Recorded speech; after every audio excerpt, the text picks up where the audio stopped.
గ్రామం నందు తెలుగుదేశం పార్టీ వ్యవస్థాపకులు కీర్తిశేషులు నందమూరి తారక రామారావు వర్ధంతి సందర్భంగా తెలుగుదేశం పార్టీ నాయకులు కేశినేని శివనాథ్ మరియు మాజీ శాసనసభ్యులు శ్రీమతి తంగిరాల సౌమ్య ఆధ్వర్యంలో నందిగామ జగ్గేపేట నియోజకవర్గ స్థానాలలో గ్రామంలో ఈ నెల 17, 18, 19 తేదీలలో నిర్వహింపబడిన కబడ్డీ టోర్నమెంట్ విజేతలకు స్థానిక తెదేపా నేతలు మరియు Kesineni foundation chairman Telugu Desam party నాయకులు కేశినేని శివనాథ్తో కలిసి బహుమతులు ప్రదానం చేసిన మాజీ శాసనసభ్యురాలు తంగిరాల సౌమ్య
గట్టిగా క్లాస్, గట్టిగా ప్లీజ్ క్లాస్.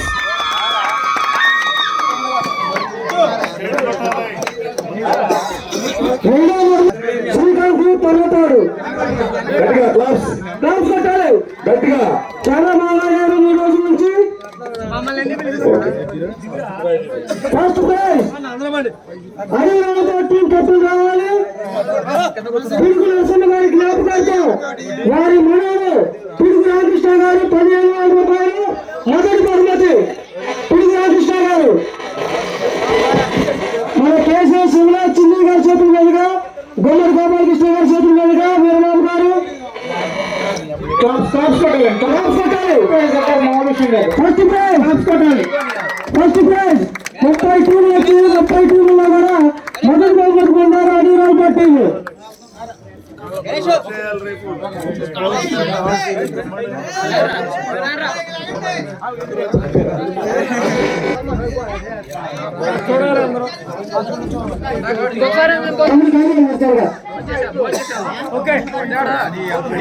ఎక్కడ ఫ్లడ్ వచ్చినా, ఎక్కడ ఎటువంటి విపత్కర పరిస్థితులు వచ్చినా వారి ట్రస్ట్ ద్వారా ఎన్నో సేవా కార్యక్రమాలు చేస్తారు. అంటే అంబేద్కర్ గారి ఆశయాలను ఆచరించేవారు నారా చంద్రబాబు నాయుడు గారి కుటుంబం అయితే, మీ కుటుంబం దేశంలో ఉన్న సంపదను దోచుకునే కుటుంబం మీరు. నా ఎస్సీ సోదరులు, నా బీసీ సోదరులు అంటావు కానీ ఏ రోజు వాళ్ళ మొహాన్ని చూసిన పాపాన్ని పోలా. ఇవాళ మీరు చూస్తే చాలా మంది ఎమ్మెల్యేలని పదవి నుంచి తప్పించి కొత్త వారిని తీసుకొస్తాం. దాంట్లో ఎవరు బలవుతున్నారండి? మొత్తం బీసీ సోదరులు, ఎస్సీ సోదరులు. ఒక్క రెడ్డి సోదరుడికి పదవి తప్పించిన పదవి ఏమన్నా ఉందా అంటే మీరు ఆలోచించుకోండి. ఇన్ని పదవుల్లో కూడా ఒక్క పదవి పోలేదు. పోయిందంతా బీసీలు, ఎస్సీలు, మైనార్టీలే. ఇటువంటి ప్రభుత్వం మనకు అవసరమా? ఒక్క ఛాన్స్ అని వచ్చాడు, అందరినీ మోసం చేశాడు. అట్లాగే తొర్లపాడి గ్రామం కూడా ఎప్పుడు తెలుగుదేశానికి మెజార్టీ ఉండేది. అటువంటి గ్రామంలో కూడా మీరే మోసపోయారు. మీరే కాదు, మనం అందరం మోసపోయాం.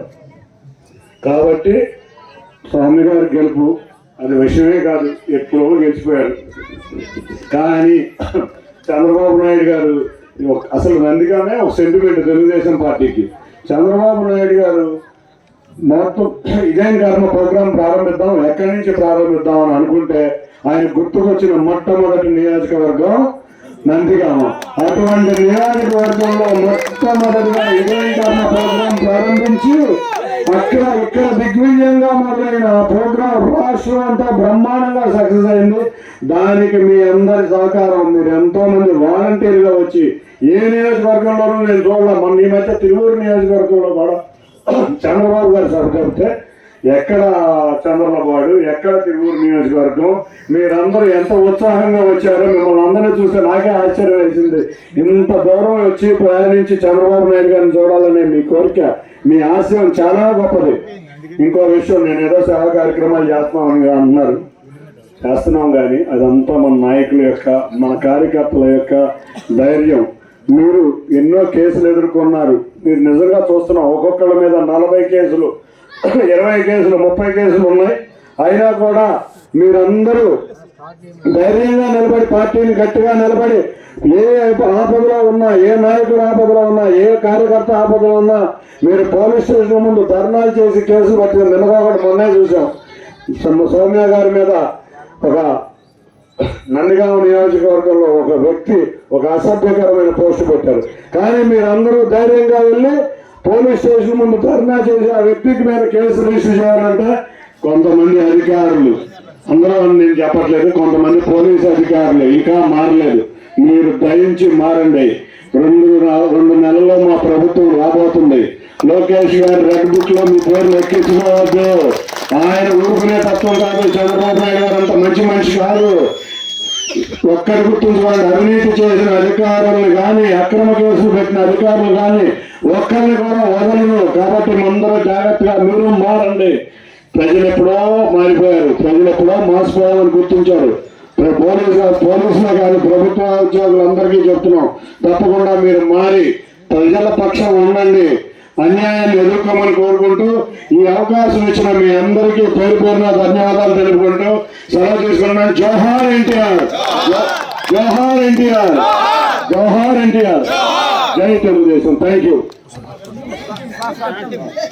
సభ్యులందరికీ, సహకరించిన నాయకులందరికీ కూడా పేరు పేరున నేను మనస్ఫూర్తిగా ధన్యవాదాలు తెలియజేసుకుంటున్నాను అండి. అదేవిధంగా ఇప్పుడు పెద్దలు చెప్పారు, బీసీ కుటుంబ సభ్యులకి, అదేవిధంగా బడుగు బలహీన వర్గాలకి, ఎస్సీలకి ఏ విధంగా ముద్దులు పెట్టి మాయమాటలు చెప్పి అధికారంలోకి వచ్చాక పూర్తిగా మోసం చేసి మనకున్న హక్కుల్ని కాలరాశాడో, మనకి రాజ్యాంగం ఏదైతే నిధులు కేటాయించాడో, సప్లై నిధులు, బీసీ సప్లై నిధులు కానీ, ఎస్సీ సప్లై నిధులు కానీ ఏ విధంగా దుర్వినియోగం చేశారో, మనకి ఇచ్చిన పదవుల్ని శాతం తగ్గించి 34% నుంచి 24% తగ్గించి ఎంతమంది బీసీ సోదరులకి పదవులు దూరం చేశాడో, కేవలం కుర్చీలను ఏర్పాటు చేసి మరి పదవుల్ని నిర్వీర్యం చేసి 56 కార్పొరేషన్లు పెట్టాడు. ఊరికి నామకే వస్తే ₹1 కేటాయించలేదు. పైపెచ్చు మన మీద దాడులండి, లెక్కలేనన్ని దాడులు బడుగు బలహీన వర్గాల మీద ఈ 4.5 సంవత్సరాలు చూస్తే. కాబట్టి ఇటువంటి సైకో ముఖ్యమంత్రి రాకుండా మళ్ళీ మనమందరం కూడా ముద్దులు పెట్టి మాయమాటలు చెప్పి నాయకుల మాటలు నమ్మకుండా నిజంగా పనిచేసే నాయకుడికి, మాట ఇస్తే తప్పకుండా పనిచేసే నాయకుడికే మళ్ళీ మనందరం కూడా పట్టం కట్టాలని మరీ కోరుకుంటున్నానండి. అదేవిధంగా తుర్లపాడు గ్రామం అంటేనే బీసీ గ్రామం, ఎక్కువ వర్గం అంతా కూడా బీసీ సోదరుల వర్గమే ఉంటుంది. బీసీలకి కంచుకోట. గతంలో తెలుగుదేశం హయాంలో ఈ తుర్లపాడు గ్రామాన్ని మొత్తం రూపం మార్చింది తెలుగుదేశం పార్టీ అండి. సిమెంట్ రోడ్లు వేసింది తెలుగుదేశం పార్టీ, LED లైట్లు వేసింది తెలుగుదేశం పార్టీ, పంచాయతీ బిల్డింగ్ తెచ్చింది తెలుగుదేశం పార్టీ, బీసీ లోన్లు ఇచ్చింది తెలుగుదేశం పార్టీ, ఎస్సీ లోన్లు ఇచ్చింది తెలుగుదేశం పార్టీ. తుర్లపాడు అంటే ఆ చెరువును చూడాలని చెప్పి వందలాది మంది గ్రామానికి తీసుకొచ్చిందంటే ఆ రోజు ఆ చెరువును ఏ విధంగా మేము అందంగా రూపొందించామో మీ అందరూ తెలుసండి. కానీ ఈరోజు చెరువు చూస్తే చాలా బాధాకరంగా ఉంది. అదేవిధంగా స్కీమ్ 7 కోట్ల రూపాయలు ఈ గ్రామాన్ని తీసుకొచ్చిందంటే తెలుగుదేశం పార్టీ. దర్గాకి 60 లక్షలు ఇచ్చిందంటే తెలుగుదేశం పార్టీ. కానీ రాష్ట్రం అంతా కూడా ఎలా ఒక్క ఛాన్స్ మాయలో కొట్టుకుపోయారో మన తుర్లపాడు గ్రామంలో కూడా ఒక్క ఛాన్స్ మాయలో కొట్టుకుపోయారు. అవునా కాదండి? నిజంగా చాలా బాధ వేసింది. ఇక్కడ మైనస్ మనకి ఎంత వచ్చిందో మీ అందరూ తెలుసు. అంటే ఏం తప్పు చేసాం ఈ గ్రామంలో అంత మైనస్ రావటానికి? మరి 4.5 సంవత్సరాలు చూసాం. ఈ గ్రామానికి ప్రత్యేకంగా ₹1 ఖర్చు పెట్టిందా ఈ ప్రభుత్వం? ఓపెన్ ఛాలెంజ్ చేస్తున్నా.